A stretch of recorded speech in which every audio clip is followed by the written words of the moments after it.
बाबा दुअरे माहो घनी फूलवरिया हो, सुंदर बेटी फूले लोढ़े जा।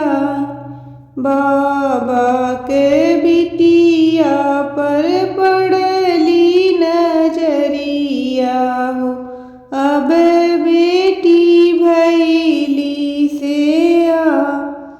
बाबा के बिटिया पर पड़ली नजरिया हो, अब बेटी भैली से आ।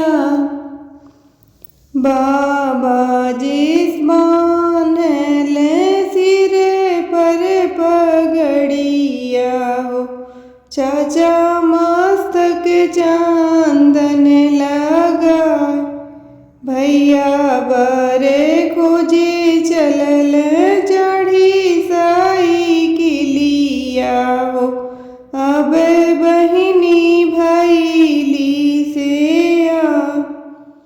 पापा के पगिया धूमिले होई गईले हो, चाचा के चंदन झूरा।